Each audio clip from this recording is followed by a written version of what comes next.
Sir, when after high school and you joined the service, were you drafted or did you volunteer? No, I drafted. You got drafted? Right, right.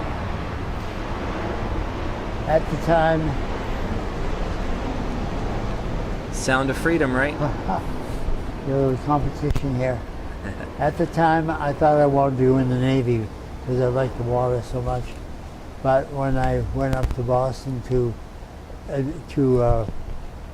enlist in the Navy, I found out that I was colorblind. Oh, wow. And so they wouldn't take me, even though I wanted to go in the Navy, which, as far as eventually worked out, I figured that probably going in the Army was just the right place for me, because I felt that it was more individual, but rather than be part of a ship.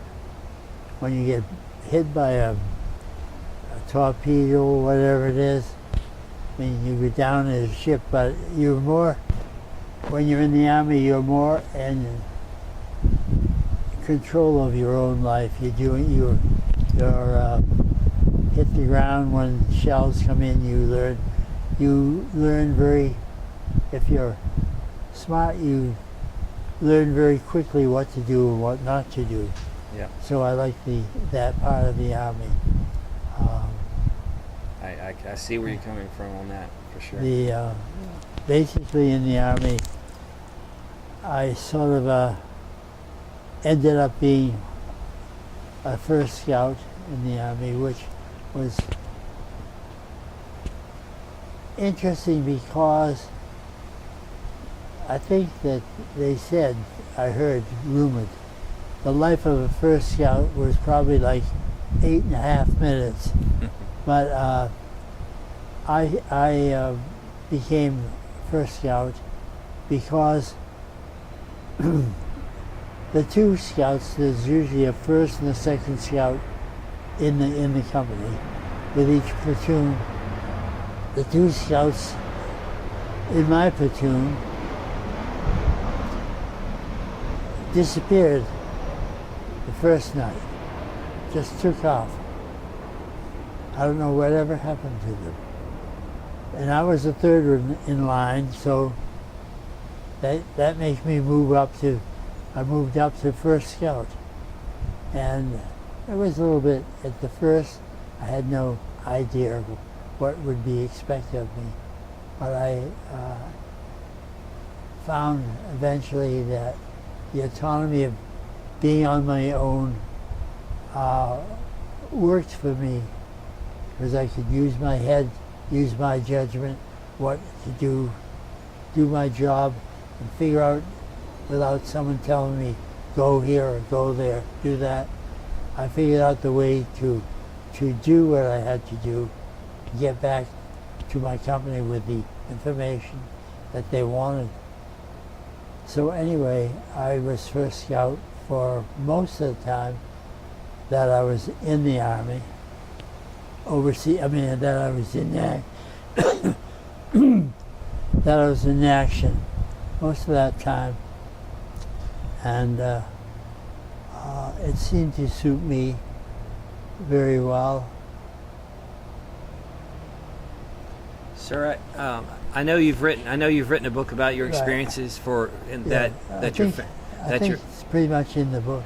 Yeah, everything I'm sure is in there. But what I'm really would like to capture here is you expressing how you felt and how you felt about the war and how you felt about the guys you worked with.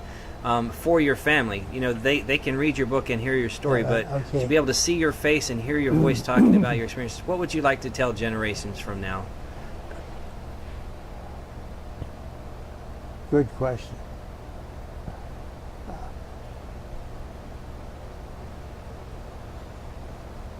I'm not sure what I want to tell them. Okay.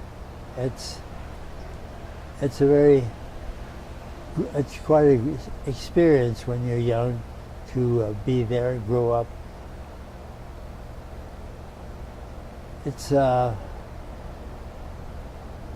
meeting a lot of new people seeing how they act, watching their reaction to being there, and what would I like to say? We were not really like the Germans. I mean, we're not the accomplished soldier that they were. We were just civilians acting as my feeling, acting as soldiers, how we thought they should act, following orders. But the Germans had been training their young men to be soldiers for years.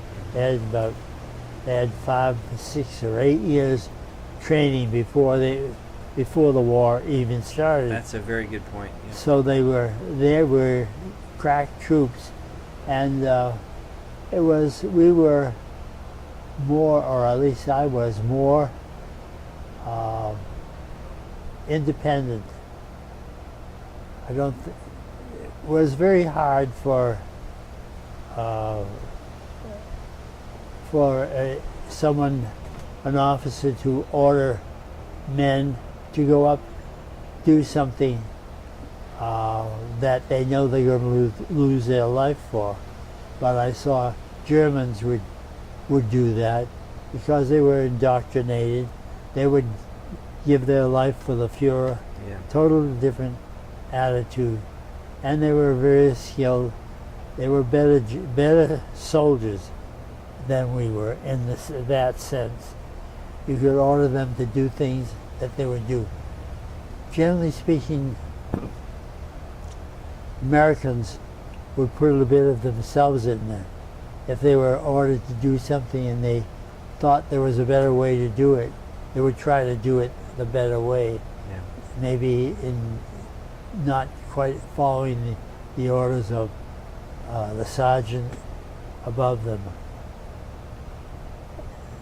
But it was really scary to be 18 there and not at all sure what was going to happen the next day. Get up in the morning and you know you're going to be meeting with the enemy that morning, just not having any idea what it's going to be like. It takes a lot of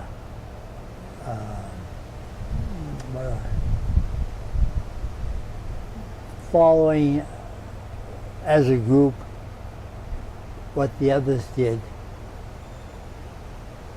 The spirit, having this spirit that they had. I remember when the first day I was ordered I realized that I now was first scout because the first and second scout had disappeared the night before. So here I was, the third one in line, so that made me the first scout. So I remember. I'm sorry to interrupt you, sir, but Yeah. Can you describe to me and all those who not exactly sure what a first scout is? What was your job as a first scout? Basically, as I understood it, you were sent out. Let's say the first order was that the captain said, "Go out, scout out. There's a town there. Scout out and see what's there at the town, and come back. You come back with the information." Gotcha. Okay, So like I went point out. man. I went out through the field, up all by myself, staying as low as I could, pretty much out of sight, up to the first town. And when I got there, I could hear a lot of tanks in the town, engines rumbling.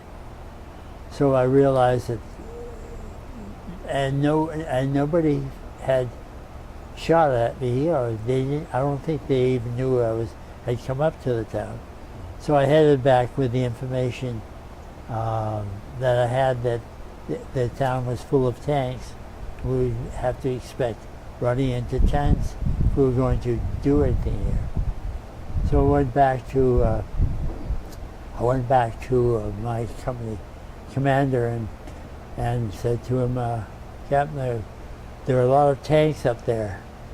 And I asked him, what do we have to fight against the tanks? And he came up with an answer to me. He said, well, we've got rifle grenades. I looked at him and I said, the first lesson when we were introduced to rifle grenades was that they have no effect on the German tanks. So I'm like, well, that's a heck of an answer. Didn't he get that course? Didn't he take that course? Realize we didn't have any effect. We've got to think of something different than that. Yeah. So my mind was thinking, what can we do? A motorcycle came out of the town, went by us, started by us. Fellows opened up on it, shot it. It sort of went, obviously hit the driver, and they fell over. And I thought, well, let's see if that motorcycle has gasoline in it. We'd maybe make some Molotov cocktails, which we had heard about.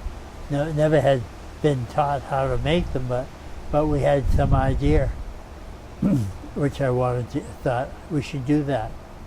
But then said, okay, get out in front. So I gave up the idea and thought, what are they going to do? So I went out, and then when I get to the town, actually it's a little bit backwards. When I got to the town, realized there were tanks there. I headed back with the information. As I was heading back, a tank came out of the town, cut across in front of me, and I knew he hadn't seen me because I saw the side of him, and he couldn't see out the sides. Right.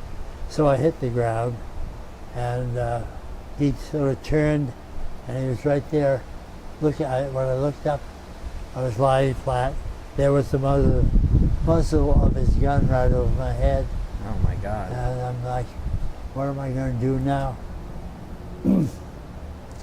My inner voice said, nothing. You just lie there. Pretend you're dead. You're dead if you move.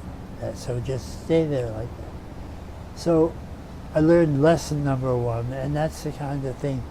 As it goes on, I realize that as the time goes on, you're there. You learn what not to do, and in a way learn what to do. But it takes a lot of self-discipline not to do certain things. I'll go back to the end of the war. We'll go ahead of me. One of the young fellows in my squad, at the end of the war, there were, I got together with my company. When we found out the war was over, the first sergeant, who was really my squad sergeant earlier, but now had lived through long enough to be the first sergeant of the company. Wow. So he came up to me and said, "Do you realize, Karl, that there are only 5 of us here today who started the company when we landed in France?" So I was totally dumbfounded by that. I didn't realize it was such a slow changeover of men in the company.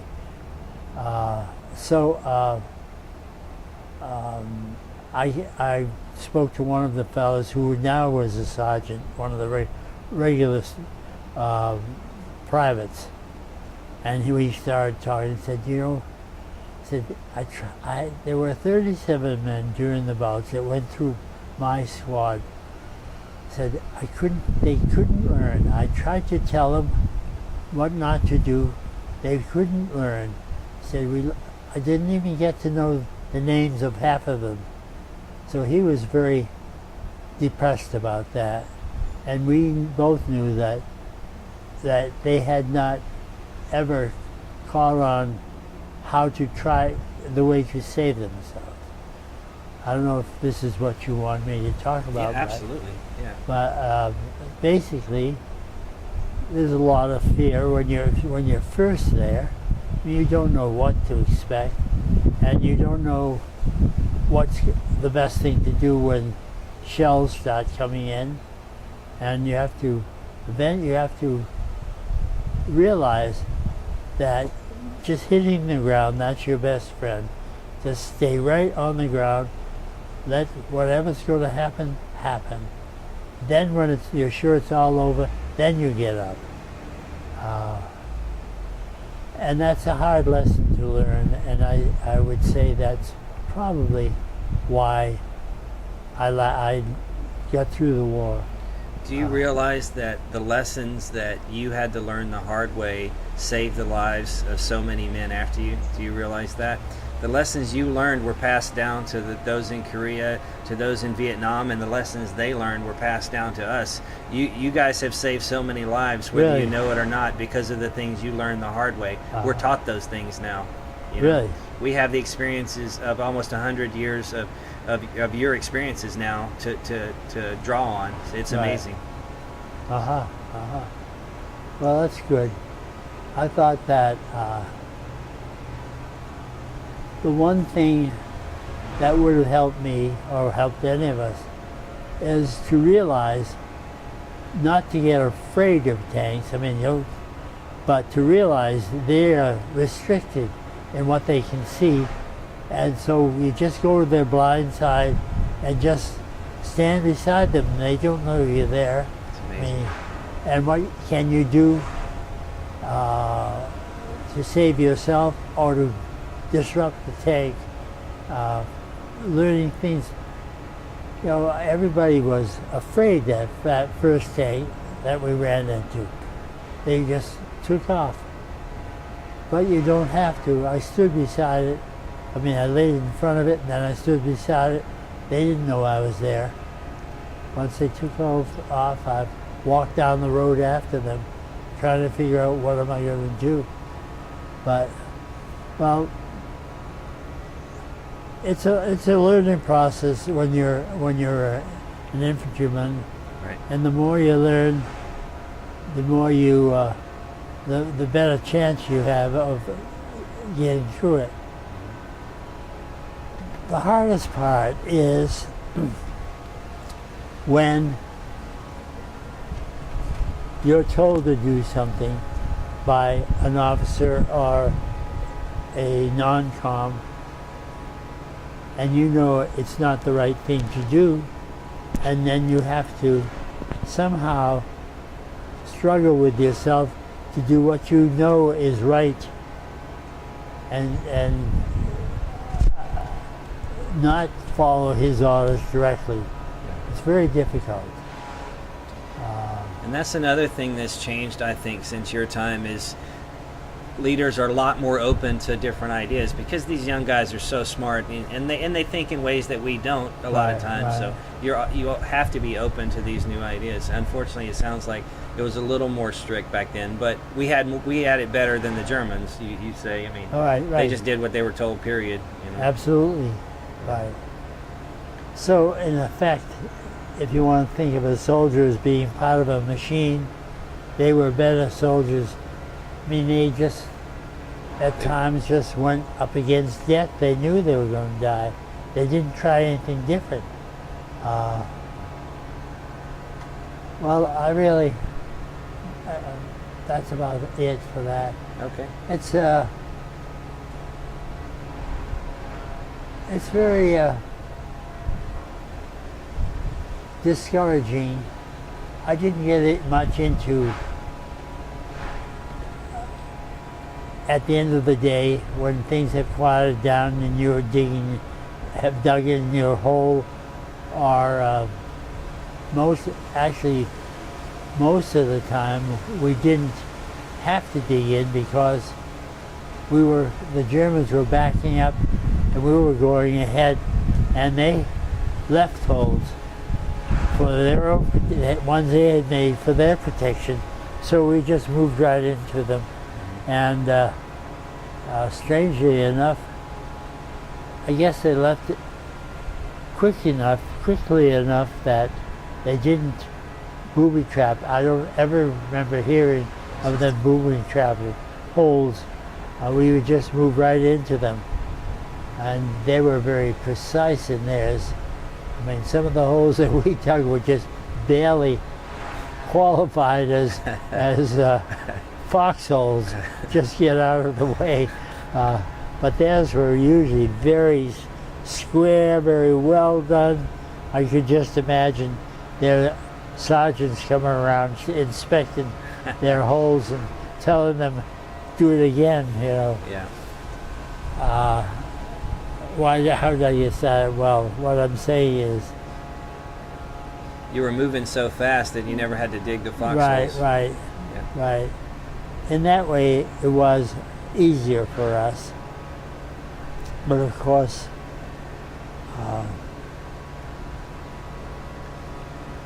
can you tell me, I'm sorry to interrupt you, but go ahead. Can you tell me, after the war was coming to an end, were you notified that the war was over and then that you were able to go home? Well, we were, at the time the war ended, we were just approaching Czech. We were the very far eastern border of Germany. We were going toward Czechoslovakia. Right. And we were in a truck. I was in a truck column going into Czechoslovakia, and the column of trucks stopped. And they were open trucks, of course, so we could jump out if we had to. And I was looking up ahead at the trucks up ahead. Suddenly, I saw men throwing their helmets up in the air. I said, what's going on here? I couldn't figure it out. Eventually, word get back, the war had ended.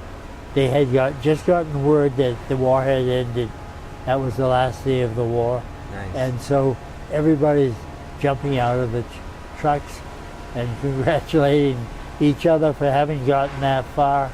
And that was about, as you can imagine, a great period of joy for us to know that it was all over. And of course, my outfit was infantry, and we were kept in Czechoslovakia, then moved to Austria for training to go to the Far East because the war was still going on in Japan, fighting against Japan. Yeah. And so we were supposedly getting training for that. And then, of course, then the bomb came and the war ended, much to our pleasure, our joy. I think we didn't really know much about the bomb, what it was, but had a slight idea that changed it. Of course, later on, we had to think about, was that the right thing to do, to bomb a city like that? And we had to come to some conclusion. At least I did. My conclusion was we were firebombing their cities anyway, and they were being killed and burned up by our torching their city, which were very inflammable, Yeah. So they were dying by the thousands anyway. So maybe the best thing was to just end it that quickly. It's been shown by 1 million people. I mean, several studies have been done, and it's been shown that without the bomb, we would have lost hundreds of thousands of more lives. So, and they would have too. And they would have too. In essence, we saved lives, and as sad as it is to use that on people, it saved lives as well. Right. So basically, the story is you're a young person, and you form relationships with other young persons, and it's very hard to learn at night because it always was a topic of conversation, what happened during the day. So-and-so got it today. Now, was it bad? The question would be, was it bad or was it light? Did they get, and you're waiting for the answer, and you say, well, I'd take a wound like that to get out of here. Because if it was bad, you just felt badly for the person who got wounded. I very rarely myself sat around in these little groups, and we had our own, basically we carried our own food, the rations, and in the evening we would heat up something to eat, have a little tiny fire, heat up something to eat, might have K rations or C rations, and they would sit around and talk about the day. And I just somehow did not do that. With my foxhole mate, fellow named Bill, or we would just go in our foxhole and discuss what happened during the day. Usually some funny things that happened, which every time there'd be things that were something funny that happened, some action somebody made, and we would sit there and talk about things, dumb fool things that had happened. But neither one of us liked to sit around, and neither one of us smoked, so we didn't sit around smoking. That's unusual for your day. Right, Everyone smoked, yeah. So anyway, it was, you get close to somebody. The hardest part is you get close to somebody and they're not there the next day. That's the really hard part about it. And then you don't really like to discuss with somebody, or I didn't, how they got it, what happened to them. Toward the end, when we were up at the Bulge, I volunteered. They were needing litter bearers to bring people. We were all scattered around in woods, in holes in woods, in a holding position, trying to keep set up so that the Germans couldn't get out of there. They were boxed in and destroyed. So we held these positions sort of separate from each other, and as the night went on, there might be a artillery bombardment come in, and if you were unlucky, you were caught out of your hole, you would get wounded, and the litter bearers, we would go in at night and bring people out from there to the aid station. That was sort of a possibility offered me, because as a first scout, there were many times when I came back, because I was out in front, when I came back and they were wounded, left behind, if they were walking wounded, I would take them and get them back to an aid station, because when you're wounded, like, even if it's just a bullet in your arm or whatever, they become very frightened, very childlike. They don't know what to do, so they need someone to just stand over and say, "Okay, you guys, get together here. One of you help somebody who's who needs help, and